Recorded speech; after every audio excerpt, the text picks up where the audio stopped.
Guess what happens today?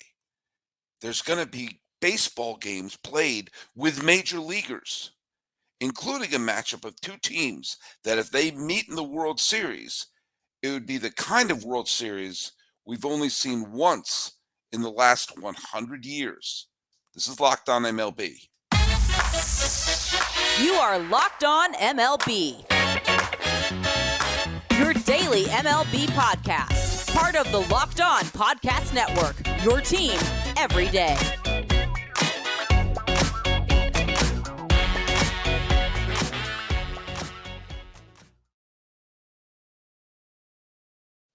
Hello, baseball fans, and welcome to Locked On MLB, part of the Locked On Podcast Network, where it's your team every day. This is the daily podcast. We talk about all of Major League Baseball. I am your host, Paul Francis Sullivan. If you don't believe me, there's my lower third. Feel free to call me Sully. I am an Emmy-nominated television producer who has been a baseball podcaster for well over a decade now, and this is going to be the beginning of my fifth season as a host here at the Locked On Podcast Network, where it is your team every day. Follow us on Twitter at Locked On MLB Pods, and same handle for Instagram. I'm your pal Sully. I'm at Sully Baseball on Twitter, Sully Baseball Podcast on Instagram. And if you're watching my, well, let's just face it, really, really handsome face right now, that means you're probably subscribed to our YouTube channel.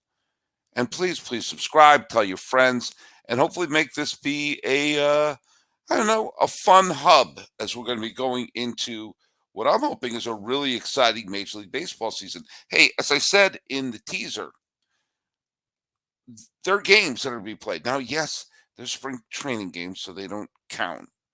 And I can't imagine a world where I would be super into the end results of some of these games. It's just so nice to see teams on the field again, playing baseball games. Now, there's it's not a huge schedule. There's always that weird first game where the Red Sox will play the University of Connecticut, my mom's alma mater, and I was born near the University of Connecticut, just so making it all about me. Obviously, that's a warm-up game, and an honor for the. It's going to be an honor. Excuse me, as I had to adjust my microphone there. It'll be an honor for the members of the University of Connecticut to be playing members of the Los Angeles Dodgers wearing Boston Red Sox uniforms. If they want to play the Red Sox, they can go play the Los Angeles Dodgers. But it's going to be fun. We're going to see some teams on the field. Texas is going to be playing Kansas City. That'd be a great series if this was 2015 and both the Rangers and the Royals were very good. But again, we're going to see some players on the field, trying to win as much as you can. It's spring training, so no one's going to go crazy. But there's also going to be players who are trying to make the club. And worst comes to worst, it'd be fun to just sort of, see games being played with major leaguers for the first time since the Astros won the World Series against, I have to think about it for a second, Philadelphia. It's funny, as I'm now closer to 100 than I was to my birth, I sometimes forget some things. Things aren't as clear. But do you know what? We're going to have fun. This will be a great year. I mentioned in the tease there was a matchup that I find extraordinarily interesting. I'm wearing my Mariners shirt here. I love this old school Mariners logo. The one with the star and the trident is my favorite logo. I wish they would go back to that. The Seattle is playing San Diego. And there is a scenario that has that being a World Series preview. The Padres are, of course, stacked. I mean, you take a look at when you think about their lineup. There's an article by AJ Casavel in MLB.com today talking about you have a lineup that goes Soto, Machado, Bogarts, Tatis. Who leads off there? Who's the cleanup batter there? I mean, especially if Tatis comes back and is even half the player that he was before he was suspended last year. That's an unbelievable lineup. There's obviously a team that was 3 wins away from going to the World Series last year. And then Seattle, of course, back-to-back 91 seasons. They were essentially two swings away from being up 2-1 in the division series. Because remember, Jordan Alvarez came up with 2 outs and Seattle winning in game 1 against Houston.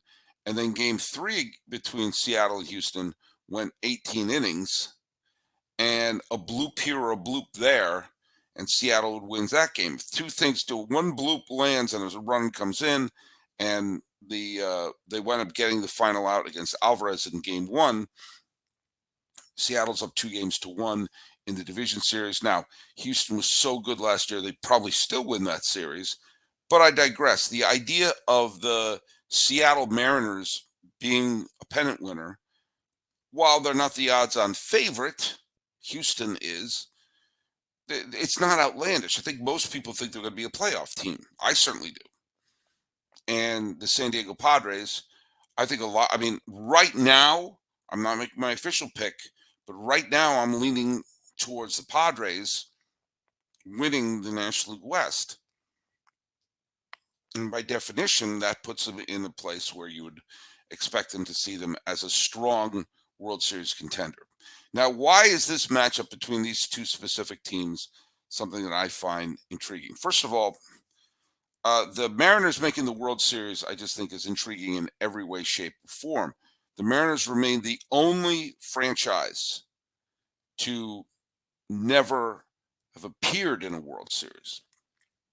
For a long time, I had to phrase it in a certain way that I said Seattle was the only city, the only current major league city to never host a World Series, because the Washington Nationals had never won a pennant, but way back when the Senators did in 24, 25, and 33.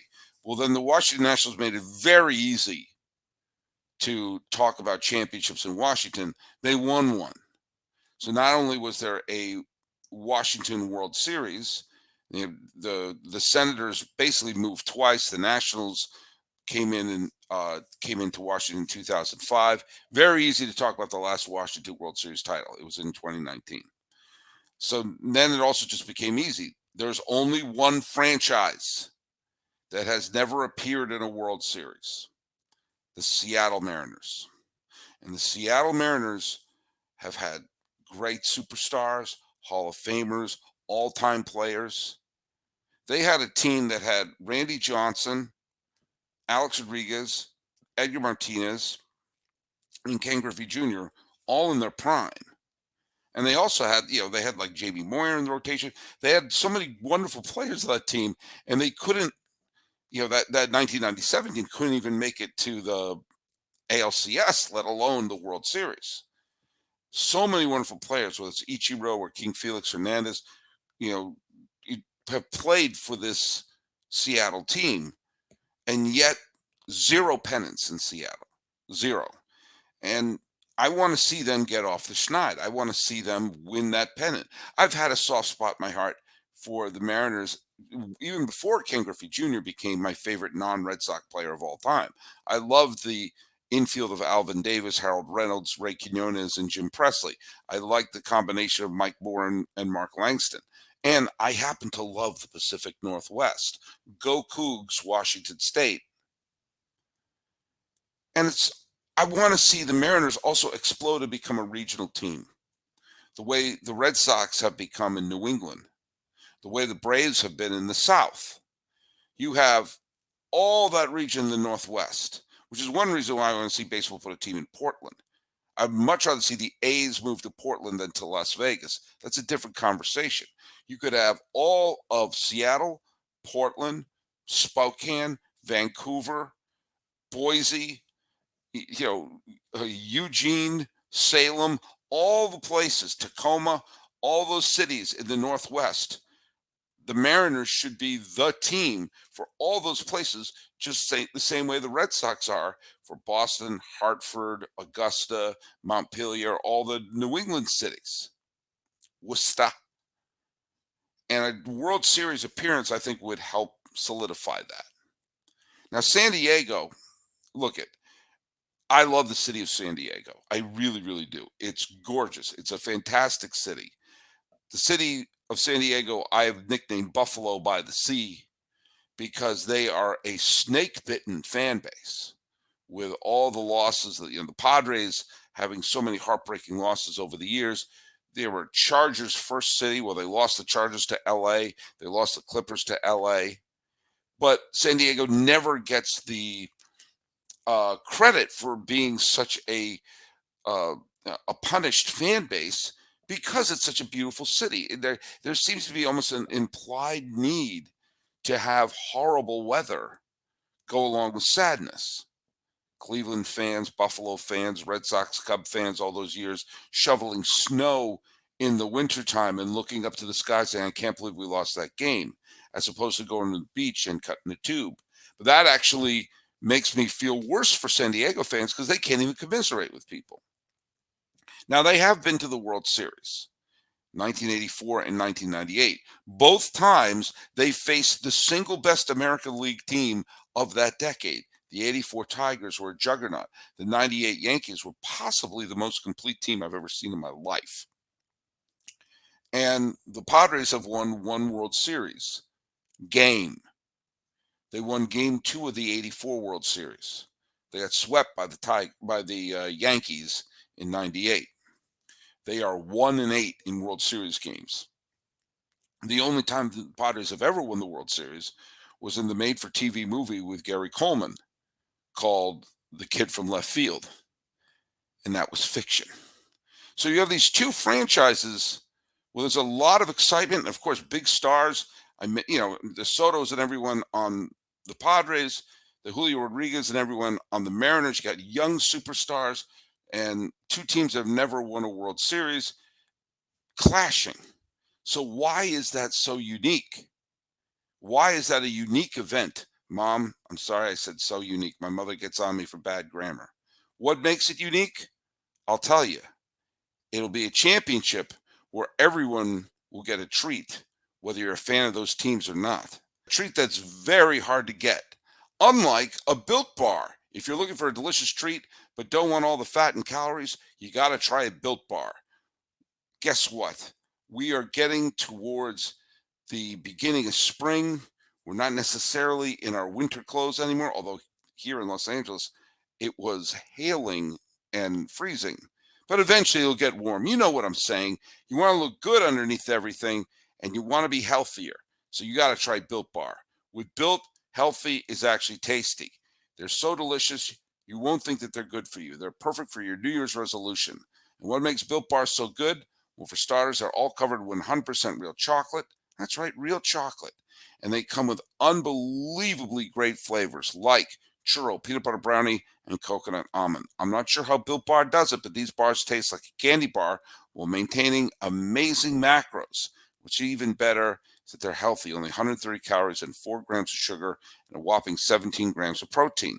And now you won't need to wait to get a box. For years, we've been talking about ordering your Built Bars at Built.com. Well, now you can get them at a local Walmart or Sam's Club. That's right. Head to the nearest Walmart today, walk to the pharmacy section, and grab yourself a box of Built Bars. You can pick up a 4-bar pack or a box of cookies and cream, double chocolate, or coconut puffs. If you're close to Sam's Club, grab a 13-bar box with our hit flavors, brownie batter, and churro. You can thank me later. They're so fantastic, and just like the song says, Built Bars, they're still good. Now, it's going to be the 2023 season is going to be starting. Every team out there, as I mentioned, has been to the World Series except the Seattle Mariners. What would make the combination of the Padres and the Mariners such a treat is they are two franchises that have a legitimate shot of winning the pennant. They do. If they meet in the World Series, and I mentioned this last year with the possibility of a Rays Padres World Series, and that's possible as well. But if these two meet, one of them will win the World Series. One of them will win their first World Series. They are two franchises with 0 World Series titles between them. I don't think you understand how rare that is. I talked about it at one point last season, but I want to bring it up again. In 1920, got to go all the way back to 1920, the Cleveland Indians played the Brooklyn Robins. They were later called the Dodgers. And neither team had won a World Series at that point. And it was the first time Cleveland ever appeared in one. Brooklyn had appeared in one prior. So those two teams met in the World Series, Brooklyn and Cleveland, and you knew one of them was going to win the World Series for the first time. The next time that happened, two franchises that had never won the World Series clashing would be 1980. 60 years would pass. Every single team that went to the World Series afterwards, at least one of them had won a title. Now, it helped matters that the Yankees won so many World Series that anytime a team faced the Yankees between 1920 and 1980, there would be one team in there. The Yankees would have been a team that had at least one championship along the way. And when the Yankees won their first title, they did it against the New York Giants, who had already been a World Series champion. And so, a couple of times the Yankees lost to a team that won their first ever title. The Cardinals in 1926 is a good example for that. But every year there was at least always one team. There were some expansion teams who won along the way, like the New York Mets in 1969, and the Orioles were originally the St. Louis Browns, but when they finally won the World Series, they did it against the Dodgers, who were the defending World Series champions at the time. So there's always been one. Now, it happened in 1980. The Philadelphia Phillies, one of the oldest franchises in baseball, somehow made it to 1980 without ever winning a World Series title. They were in an eerily similar position as the San Diego Padres are now. They had only played in 2 World Series up until that point and combined for 1 World Series game that they had won, kind of like the Padres. And both times they faced a great team, whether it was the Red Sox of 1915 or the Casey Stengel-led Yankees of 1950, which was the last year before Mickey Mantle arrived. But they still had DiMaggio, Berra, Whitey Ford was on that team. It was a great team. And so the Phillies had horrible luck in the World Series. They made it to the World Series in 1980, and they faced a team whose fate is eerily similar to the Mariners, which was the Kansas City Royals, an expansion team who showed up in 1969 and had some tremendous teams and lost some absolute heartbreaking ALCSs to the New York Yankees. Finally, they got their revenge in 1980, and they wound up beating the Yankees, while the Phillies won the 1980 pennant against the Houston Astros in what was absolutely one of the most thrilling playoff series of all time. In fact, if you were to ask me game per game, what is the most thrilling postseason series of all time, I would say it was the 1980 National League Championship Series. I believe all the games, I know at least the last 4 games, are available on YouTube. If you're a baseball fan, a baseball historian, someone who wants to respect the game of the past, and you don't really know what happened in those games, do yourself a favor and watch them. They're thrilling. They're absolutely thrilling. Spoiler alert, the Phillies won. And the Phillies played the Royals. Neither one had ever won a World Series. That's the last time it's happened. Every time since then, 81, 82, 83, go down the line. There was always at least 1 year, every year, there was one team that had been to the World Series prior. The closest thing we'll have to a caveat, as I mentioned this over the summer, is when the San Francisco Giants played the Texas Rangers in 2010. And the Giants had won the World Series many times in New York, but they had never won in San Francisco. So for San Francisco fans and Texas fans, that was a chance to finally see their team win the World Series. The Giants, spoiler, won there. So maybe you can say it's happened twice in the last 100 years. But either way, even with that exception, that would be something rare. And let me tell you something. As we're going into this year, and I'm watching it from the vantage point of Locked On MLB, not as a native New Englander rooting for the Red Sox since he was a kid, but as someone who wants to see the game grow and the superstars find ways to make new fan bases as excited as the traditional fan bases. A Padres Mariners World Series would be thrilling for all the young, fun talent on it.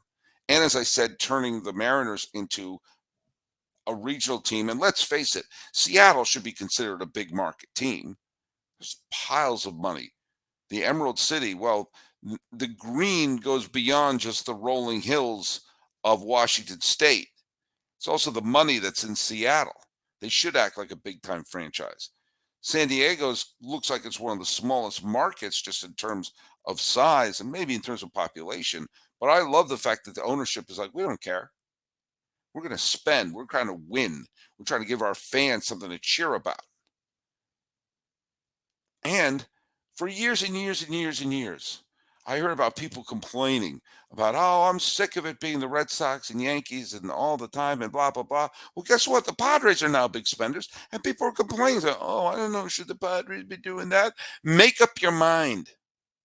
It's the same teams every year. I love it. I actually heard someone say, I'm sick of the Yankees and Dodgers winning the World Series every year.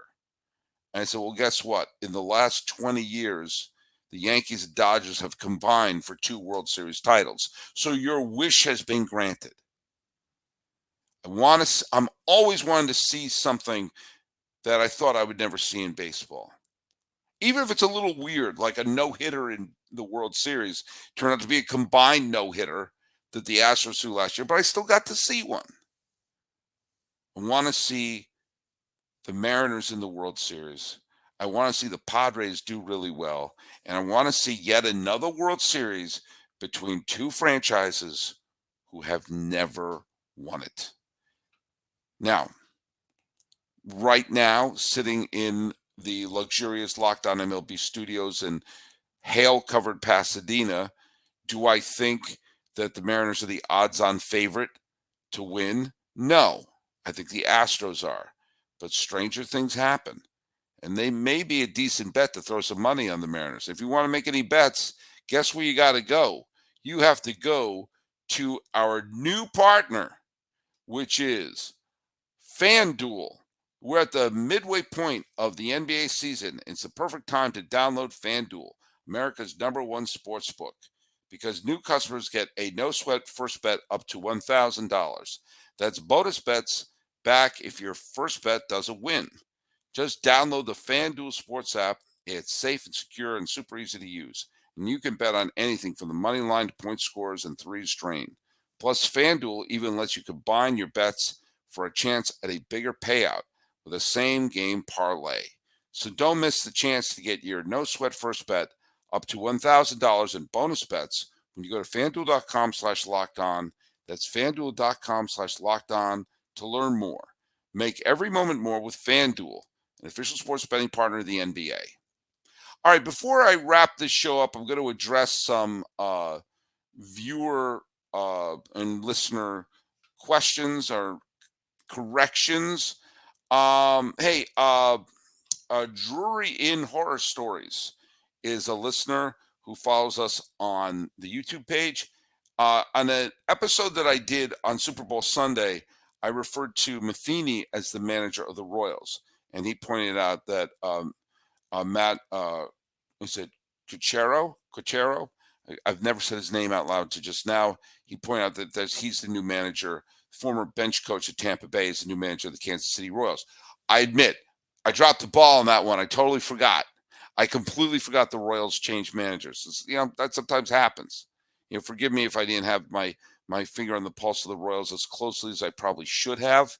or maybe just slipped my mind as I was doing that particular podcast. So anyway, with the same listener though, uh, Jury and Horror Stories, brought up the fact that in that episode I was talking about the possibility of a player manager. Who could be the next player manager?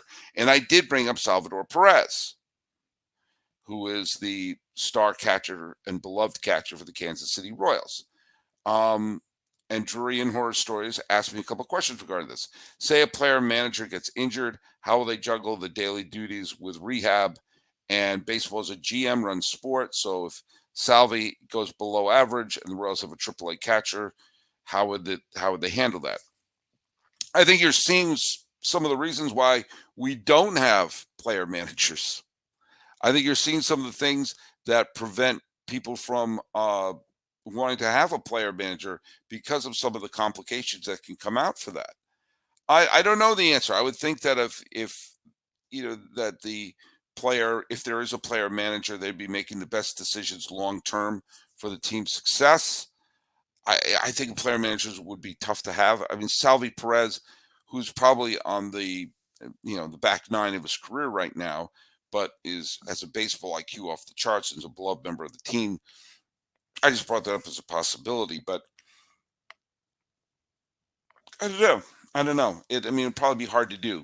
It'd probably be hard, although you're the catcher and you have a good view of the game and a good view of the strategy. That seems like would be the most logical place to have a player manager. But we're probably not going to see one, at least not anytime soon.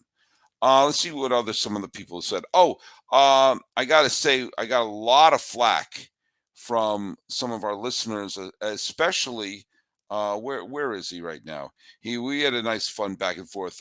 Chris Matarazzo, big Yankee fan, seemed to be taken aback about the fact that I called him a 90-win playoff team. Somehow that became a insult, and saying that called it a bad take. 90 wins would be a bad year for the Yankees. Blah blah blah. They're so great at this. They're so great at that.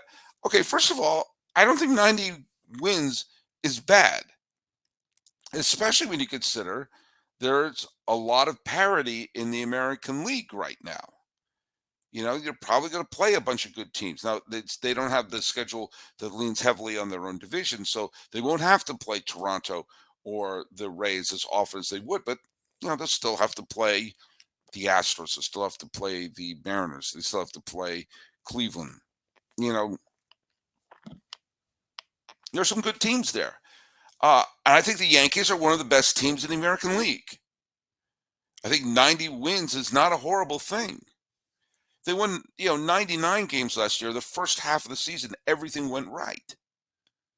Now, I think they got a good road. And I think they're good. I'm sitting here defending the Yankees of all things. The Yankees have a good team that they made better with the addition of Carlos Rodon. Now, some people wonder, I've had some people fling at me saying, why am I, calling Rodon a solid signing, but I got on the Jacob deGrom signing for the Rangers. They're not asking Rodon to carry the Yankees pitching staff. They're asking him to be depth and to take some of the pressure off of Luis Severino. I think the Yankees are a good team. I think you are insane if you think this team has no holes in it. We saw how fragile their offense is. Other than Judge, the rest of the offense is okay. And if you deny that, I'm sorry, you're seeing things through Yankee-colored glasses. Judge is extraordinary. Stanton is very good. And the rest of it, you got a bunch of coin flips. Now, as I said last year, when everything went right that first half, the Yankees turned a lot of question marks into exclamation marks into the first half of the season. But then they had the downward slide, and then you saw the last month they righted the ship, and they were a very good team. But as I also pointed out, this is all smoke and mirrors in a way. The success of the Yankees season is not going to be based upon any regular season, this, that, or the other thing. It's going to be based upon how far they go in the postseason. You know that, and I know that. So whether they win 90 games, 110 wins, or 87, but they go win the pennant or they go out in the division series, the only thing that matters is how far they get in the postseason. And I think they're a playoff team. So relax. I don't want to be praising the Yankees too much. You know, Yankee fans loved 2000, a sub 90 win team that went on to win the World Series. And a lot of them forgot 2002 and 2006, two fantastic regular season teams that failed to make it out of the division series. So that's that. Let's see if there's anything else that I thought I had one other question, one other thing that was said.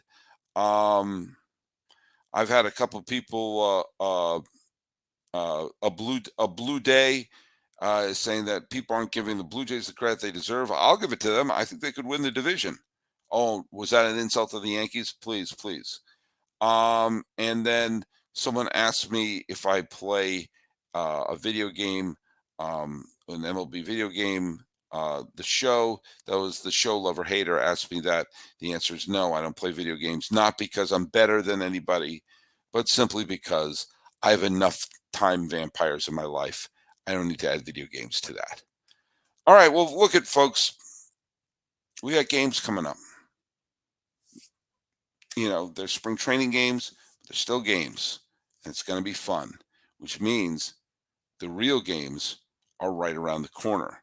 So thanks so much for making Locked On MLB your first listen every day. For your second listen, make it Locked On MLB Prospects. Host Lindsey Crosby is a prospect encyclopedia, and he's going deep on the MLB stars of tomorrow. It's free and available wherever you get your podcasts. Praising a hypothetical unique World Series and making some corrections and basically telling some people to just calm it down, bring it down a little, and let the season unfold the way it may. This has been Locked On MLB for the 24th day of February 2023. I am your host, Paul Francis Sullivan. Please call me Sully.